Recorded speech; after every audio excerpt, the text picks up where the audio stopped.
también lo hemos visto así. Probablemente se diseque de esa manera. Otros elementos de la zona media, los pilares del diafragma. Recuerden que el músculo diafragma tiene 3 tipos de fascículos, van a originarse de 3 niveles que confluyen en la porción tendinosa del diafragma, y en caso de los fascículos lumbares, entre ellos los 2 pilares del diafragma. Lo único que quiero recalcar aquí es que el pilar derecho y el pilar izquierdo forman el hiato aórtico, que el pilar derecho del diafragma tiene 2 tipos de fascículos. Estos 2 fascículos forman el hiato esofágico. No es que el pilar derecho e izquierdo forme el hiato esofágico, solo lo forma el pilar derecho, los 2 fascículos del pilar derecho. En la disección se ve la porción tendinosa de los 2 pilares, lo que está llegando a la cara anterior de la columna lumbar, cuerpo vertebral, disco intervertebral, desde el caso del lado derecho de L1 a L4 y el lado izquierdo tan solo hasta el nivel de L3. En la zona media del espacio retroperitoneal también están todos estos plexos vegetativos, que sé que lo han ido resolviendo cuando se hablaba del estómago, cuando se hablaba del intestino delgado, el intestino grueso. Lo único que yo quiero decirles es que en relación a la aorta y el origen de las arterias está todo un gran plexo vegetativo, que son los responsables de la inervación, sobre todo simpática y parasimpática. Es sabido que el tronco celíaco, el plexo celíaco tiene 2 ganglios semilunares, que al derecho le llega el nervio en rama del vago, el nervio frénico izquierdo, el frénico derecho, etc. De donde van a salir, se van a repartir la inervación simpática, el esplácnico mayor, llegando a ese ganglio, se repartirán en las ramas del tronco celíaco. El plexo mesentérico superior, que recibe también del plexo celíaco, el plexo mesentérico inferior, entre los dos el plexo intermesentérico, el plexo aórtico renal, está referido al origen de la arteria renal en la aorta, ahí está llegando el esplácnico menor, etc. Y por último el plexo hipogástrico superior, que es lo que vamos a ver en el espacio retroperitoneal. Plexo hipogástrico superior que tiene 2 componentes, simpático y parasimpático. Recuerden, el vago, que tiene función parasimpática, tan solo es hasta el colon derecho, hasta el intestino medio.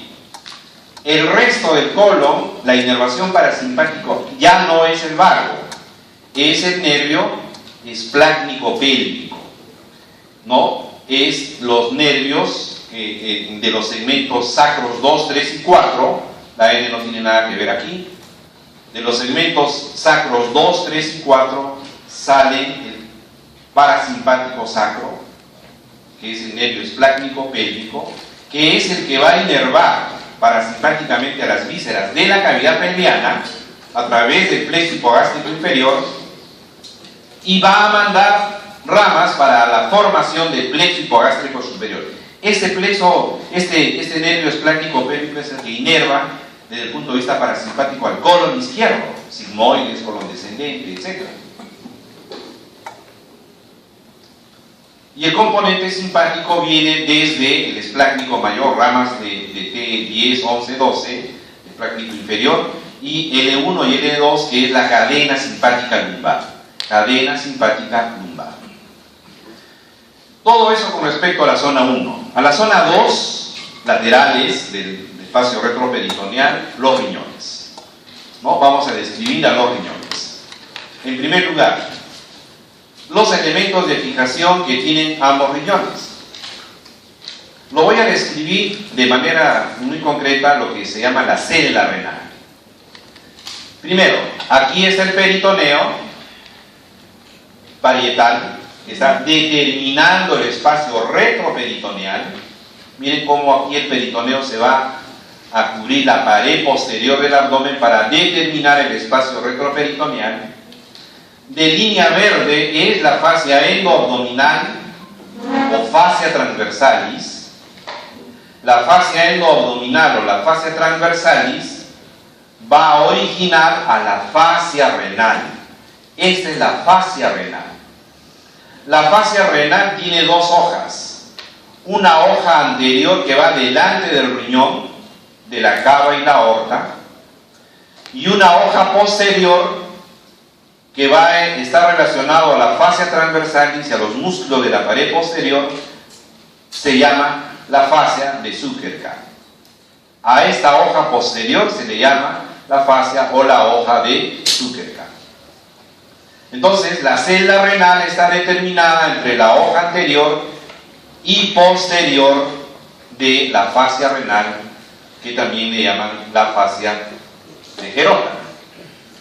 Y alrededor del riñón se va a ver la grasa que está rodeando al riñón, la grasa perirenal o de Gerota, y la grasa que esté detrás de la fascia de Zuckerkopf será la fascia pararrenal. Todo esto será la fascia pararrenal. La fascia perirenal o de Gerota está dentro de las dos hojas, alrededor del riñón.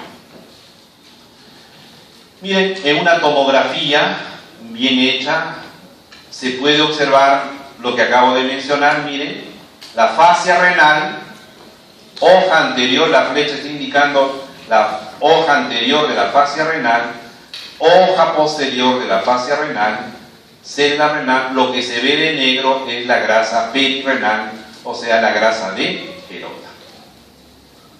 Datos importantes: cuando hay trauma, por ejemplo, de riñón, y que también se puede ver en esta imagen, ¿no? La fascia renal con sus dos hojas, la grasa perirenal o la grasa de Gerota, y la grasa pararrenal, que es la que está fuera de las dos hojas. Más o menos son promedios de cuánto mide un riñón. La regla es 3, 6, 12. 3, el doble 6, el doble 12, para que se puedan acordar. Más o menos pesa un promedio de 150 gramos en el hombre, 135 en la mujer. En la morfología externa vamos a tener una cara anterior que es plana en relación al peritoneo y a la fascia, a la hoja anterior de la fascia renal, y una cara posterior que más bien será algo más convexo que la cara anterior. Los bordes, el borde externo o lateral, que es completamente convexo, el borde medial, que es el lugar donde está el ilio renal, es un espacio en realidad que tiene un labio anterior, un labio posterior, un borde superior y un borde inferior, determinando así el ilio, donde va a ingresar el pedículo renal. Cara anterior, cara posterior. Está relacionado los pedículos renales con respecto a la línea transpilórica, ya que el riñón derecho, que es algo más descendido, el riñón izquierdo algo más superior, que es donde la línea transpilórica que pasa por N1 corta exactamente el ilio renal izquierdo, mas no el ilio renal derecho. El ilio renal derecho está por encima de la línea transpilórica está por encima de este ilio. Morfológicamente, si vemos adentro, en el corte se va a ver la zona cortical, donde está el nefrón, donde están las arteriolas aferentes, eferentes. No voy a discutir mucho eso porque eso se lo ve perfectamente en histología. Y la zona medular. La zona medular donde se va a ubicar a los lóbulos renales. Las pirámides renales son los lóbulos renales, que tiene una base hacia la corteza, que es una base más amplia, como un triángulo casi. El vértice está hacia la papila renal. Luego vamos a tener entre lóbulo y lóbulo las columnas renales, clásicamente llamadas las columnas de Bertin, columnas renales mejor. Y luego tenemos al seno renal. dentro de la zona medular el seno renal, que contiene a los cálices menores, entre 3 a 4 cálices menores formando un cálice mayor. 3 cálices mayores formarán a la pelvis renal. Todo esto dentro de lo que es el seno renal. La papila, ya muy relacionado a los cálices menores, donde ya la orina empieza a gotear saliendo hacia los cálices menores, cálices mayores, pelvis renal, y además la división de la arteria renal, las arterias segmentarias, que es más o menos en la zona medular cómo se está formando el sistema pielocalicial.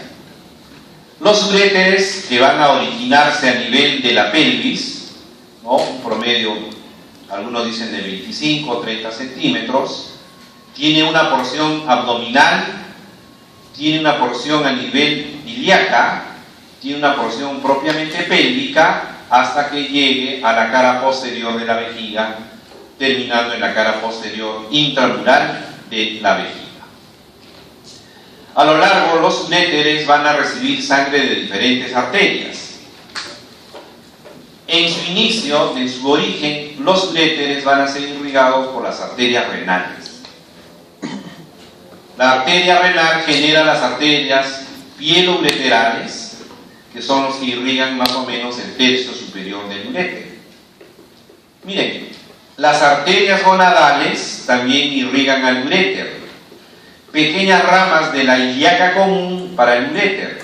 Y a nivel ya pélvico, arteria uterina que da pequeñas ramas, las arterias vesicales, tanto la superior como la inferior, son las que van a irrigar el último segmento de los uréteres. A lo largo, los uréteres como conducto muscular esencialmente también tiene estrecheces y dilataciones. Estas 3 estrecheces, la primera estrechez, que es más o menos de 2 milímetros, es en el origen, a nivel cuando está iniciándose el uréter. Después de eso tiene esta dilatación. La segunda estrechez es cuando esté atravesando a los vasos ilíacos comunes, que coincide con el estrecho superior de la pelvis. Y luego la última estrechez estará a nivel de la cara posterior de la vejiga. Cuando esté ingresando a la vejiga tendrá la tercera estrechez. La forma de los riñones, ustedes por embriología lo saben perfectamente, las diferentes formas de los riñones, riñón y herradura. Por lo tanto, los uréteres también tendrán muchas variantes de acuerdo a la morfología renal. Dentro del ilio y el pedículo renal hemos descrito al ilio un borde anterior o labio posterior, superior, inferior, de tal manera que el pedículo renal, lo primero que se ve, posición anterior, la vena renal. Posterior a la vena renal, la arteria renal. Posterior a los dos y por debajo, la pelvis renal, originando ya al uréter. En caso como la vena renal es lo primero que se ve, la vena renal derecha es muy diferente a la vena renal izquierda. Tiene muchas diferencias. Ya que la cava estando al lado derecho, vamos a ver que la vena renal derecha tiene menor dimensión que la vena renal izquierda. Mientras la vena renal izquierda mide más o menos 7,5 centímetros, la vena renal derecha mide 2,5 centímetros. Con la maniobra de Kocher, al hacer la maniobra de Kocher, vimos cómo el duodeno tenía relación con el pedículo renal derecho, o sea, con la vena renal derecha, y la cabeza del páncreas, que es lo que habíamos mencionado antes. La vena renal izquierda, en cambio, miren, siempre delante de la arteria, la vena renal izquierda delante de la aorta propiamente, tiene mayor longitud que la vena renal izquierda. Mide más o menos 7,5 centímetros. Hemos dicho ya, está en la pinza aortomesentérica. Aquí está el corte de la mesentérica superior arteria, que va a tener por debajo a la vena renal. Esta vena renal izquierda a diferencia de la derecha, va a recibir más venas. Por ejemplo, la vena gonadal derecha termina en la cava, la vena gonadal izquierda termina en la renal izquierda.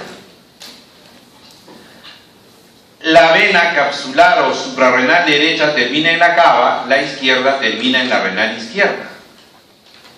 La vena diafragmática inferior derecha termina en la cava, la vena diafragmática inferior izquierda termina en la cava.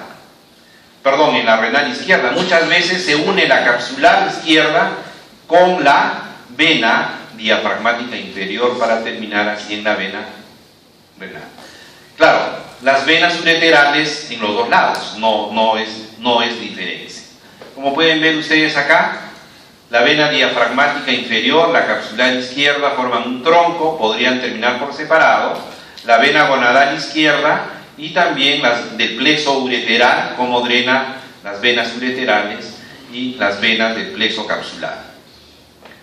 Que está disecado, lo hemos disecado en algún momento también, la vena renal izquierda, donde está este alfiler es la vena gonadal izquierda, esta es la vena capsular izquierda y esta es la vena diafragmática inferior, formando un tronco como lo hemos visto aquí. En la disección era muy semejante. Diafragmática inferior, capsular izquierda, terminando en la renal izquierda. Arterias renales.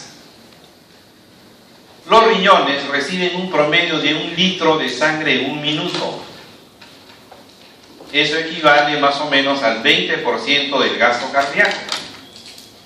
Mientras que el hígado recibía un promedio de 450 centímetros cúbicos de sangre arterial en un minuto, arterial, porque la porta lleva 1350 de sangre al hígado, el hígado recibe en total 1800 de sangre, los riñones reciben más o menos 1 litro. Entonces, la arteria renal, porque la aorta está al lado izquierdo, al estar al lado izquierdo, vamos a ver cómo esta arteria renal derecha va a ser más larga, la arteria renal derecha será más larga que la arteria renal izquierda por la posición que tiene la aorta. Esa es una primera diferencia. La arteria renal derecha es más larga que la arteria renal izquierda. Y en ese trayecto para llegar al riñón, la arteria renal derecha va a pasar detrás de la cava. Doctor, ¿terminamos? Sí, también nosotros esperamos a rayos X para hacer las clases. Después tenemos la cabeza del páncreas, también relacionado a esta zona. La arteria renal izquierda va a llegar para dividirse luego, generalmente es una arteria y muchas veces son 2 arterias. Miren acá una disección, 2 arterias renales, ¿no? Aquí también 2 arterias renales, era del lado izquierdo. Las ramas que van a dar la arteria renal son ramas extrarrenales. Ahí está la capsular izquierda, ¿no? La capsular izquierda, las arterias para el uréter, las arterias ureterales, ¿no? Son las que van a salir directamente. Y la arteria renal ya tiene una relación con la pelvis renal, ¿no? Con la pelvis renal. La pelvis renal hace que la arteria renal tenga 3 ramas por delante, son las arterias segmentarias prepiélicas, que son 3, y una que va detrás de la pelvis, que es la arteria retropiélica, que es la posterior. Entonces, la arteria renal da 3 arterias segmentarias por delante prepiélicas y una por detrás. En el corte se ven las 3 arterias prepiélicas, esta es la pelvis, y una retropiélica, que son los que van a determinar los segmentos renales. El riñón tiene 5 segmentos. El segmento superior será dado por esta arteria superior, segmentaria superior. Luego el segmento antero-superior y antero-inferior es de la arteria anterior, que se divide en 2, antero-superior y antero-inferior, y la inferior, que es la que va a salir de esta rama inferior. y la posterior, la retropiélica, que determina el segmento posterior. Son los segmentos que va a tener entonces los riñones. Estas arterias segmentarias luego se dirigen hacia un lóbulo, se va a llamar arteria lobar, está en la columna de Bertin. Luego llega a la base de este lóbulo, va a ser las arterias, las interlobares. La lobar es la que va hacia un lóbulo, las interlobares son las que están en la columna de Bertin, y luego las arqueadas que giran ya para llegar a la corteza. Esta es una arteria interlobular que da ya origen a las arteriolas aferentes y eferentes, hasta que llegue a las arterias capsulares a la superficie renal. Lo mismo, la arteria interlobular, la arteria arqueada, las arterias interlobuliares, que van a ya dar las arterias para la corteza. Con esto termino. Las relaciones que tienen los riñones, relaciones anteriores. Miren, el riñón derecho, en la parte superior, glándula suprarrenal derecha. Luego tenemos el hígado, hacia el borde medial el duodeno, ¿no? Luego el colon, el ángulo derecho del colon. Si vamos al lado izquierdo, la suprarrenal izquierda, el área esplénica, el riñón está unido al vaso por el ligamento lieno-renal, el estómago también, la zona pancreática, la cola del páncreas, está cruzando el riñón izquierdo, y el yeyuno. Como ven acá, el duodeno en relación al borde del riñón derecho, la cola del páncreas en relación al riñón izquierdo, las glándulas suprarrenales, aquí está el ligamento lieno-renal, el páncreas también relacionado, el estómago con el riñón izquierdo. Son las relaciones, los ángulos derecho del colon, el ángulo izquierdo del colon. Relaciones posteriores para ambos son muy semejantes, sobre todo con la parte muscular. La cara posterior del riñón derecho está relacionado con los músculos transversos del abdomen, psoas ilíaco y el cuadrado lumbar en ambos, mientras que en el lado derecho solamente está relacionado con la costilla 12, el lado izquierdo con la costilla 11 y 12, porque está algo más superior, que viene a ser esta relación. Bueno, dado el tiempo, muchas gracias por la clase.